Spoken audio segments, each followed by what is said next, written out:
Hello everyone, Gamer Geeks Todd here.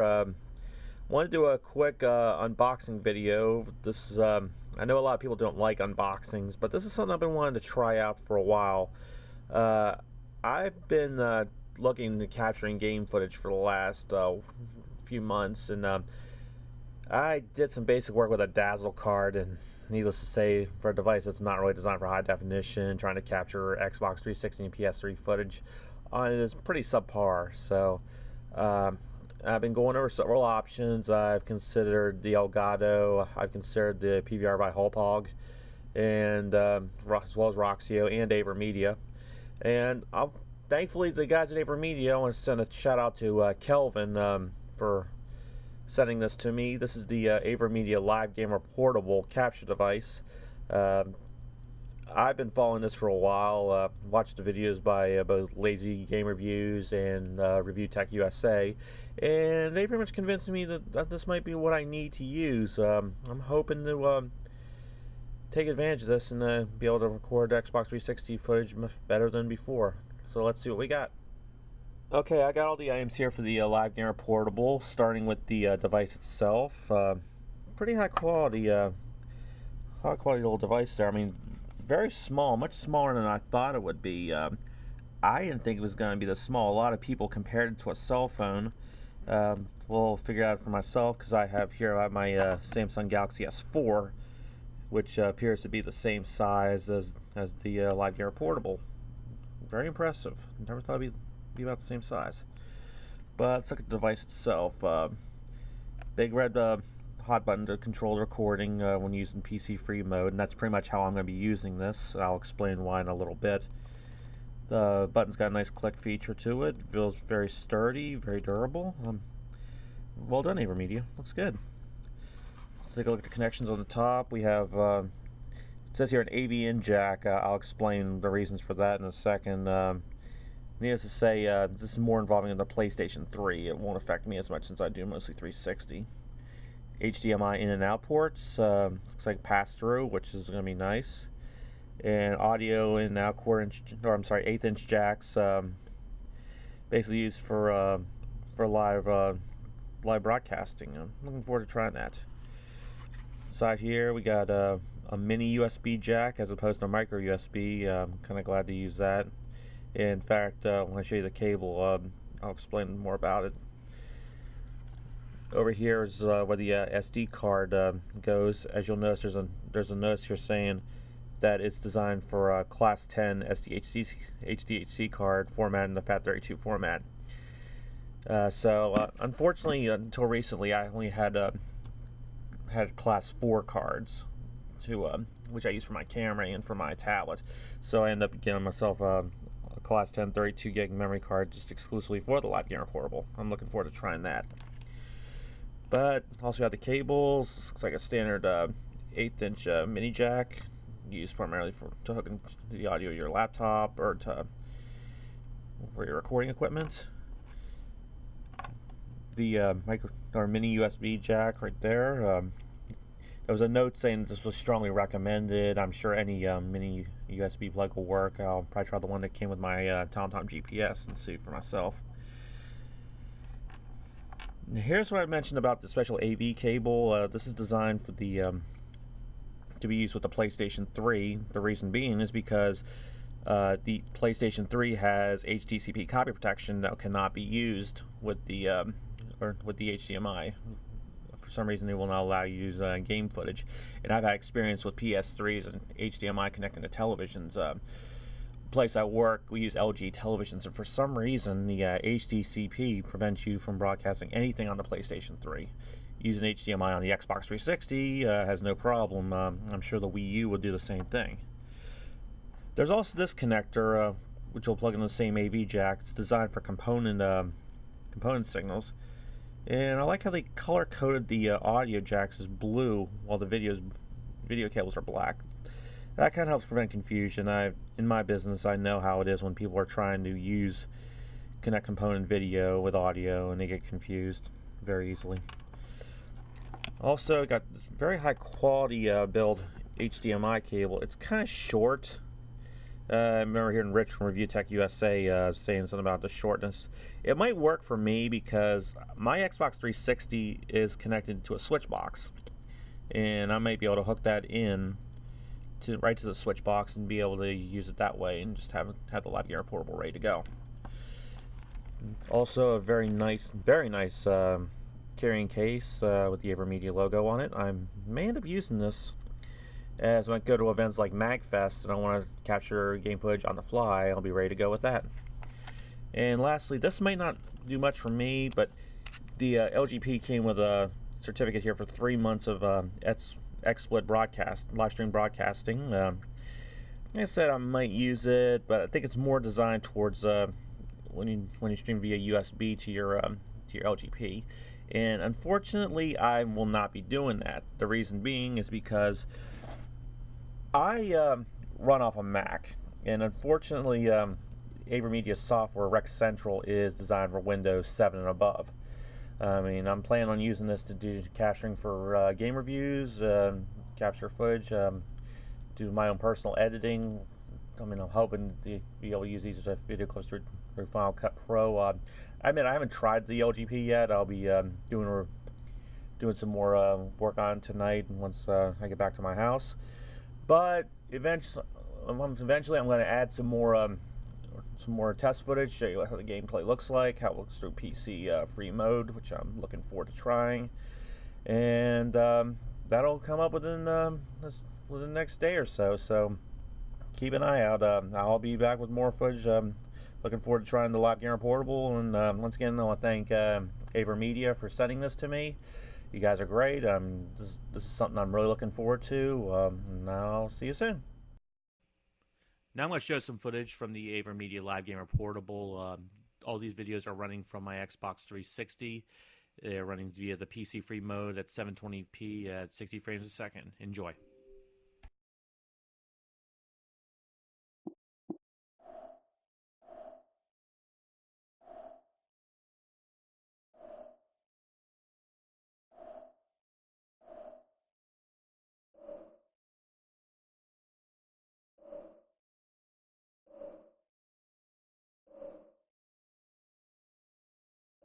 Most players like Evans, who maybe aren't the most physically gifted players offensively, they find ways to have an effect, whether it's crashing the boards, which he does, or, you know, being a little tricky, trying to draw fouls and deceive the officials a little bit.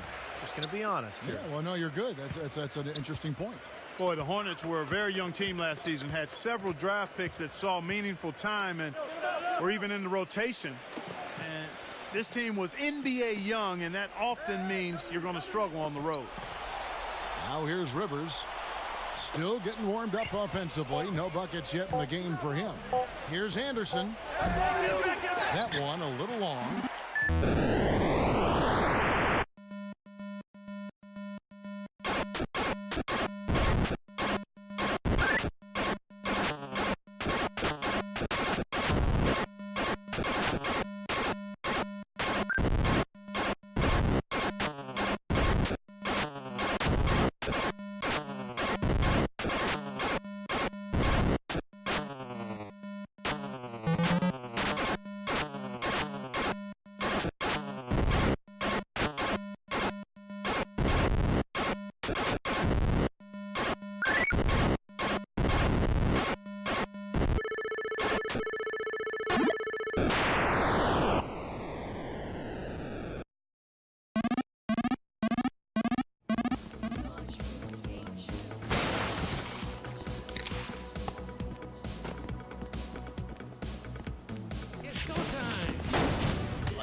to be number one by back and down.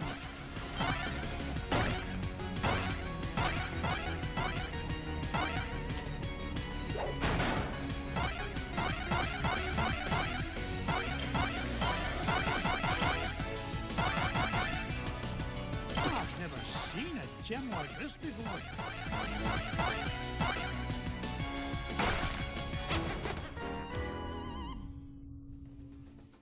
Now that you've seen the AverMedia Live Gamer Portable in action, I want to give my final thoughts of the device and let you know what I think of it.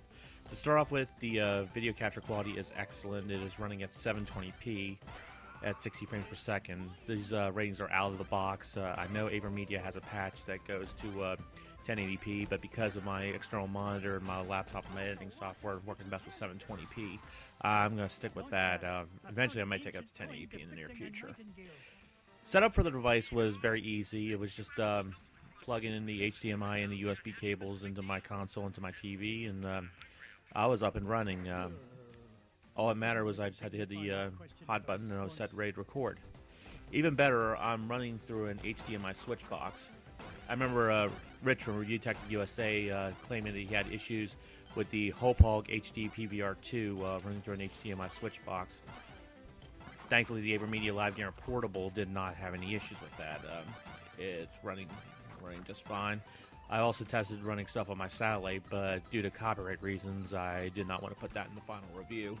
But it recorded just fine from my satellite set-top box and HDMI and worked out great. All the video captured smoothly to the SD card without any problems. Even better, when I'm playing a game and I'm running it through HDMI, I noticed there was absolutely no lag between the control input and what was shown on the screen.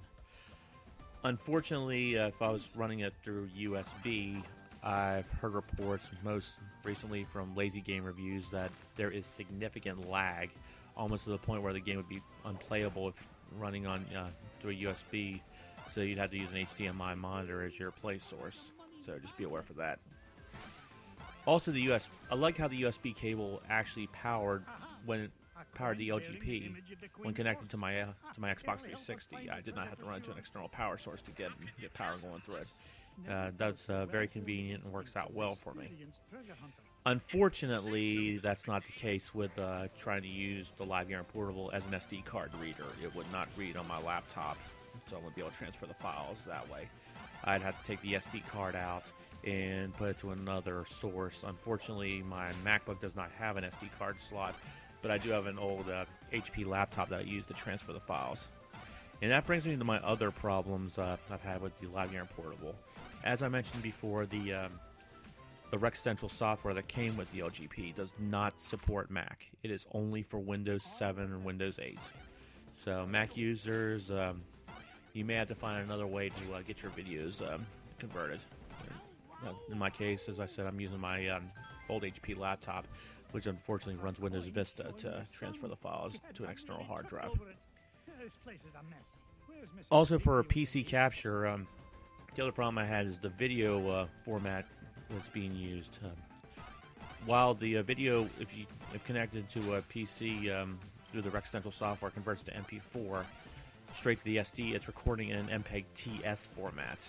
Time shift. It's not compatible with many editing softwares such as mine. I've used Final Cut Pro for my edit, and unfortunately I had to use an external video conversion software to convert it to MP4 for editing in this review. So all the videos that you've seen are running in MP4, but I will tell you they look exactly the same as they did in the TS format.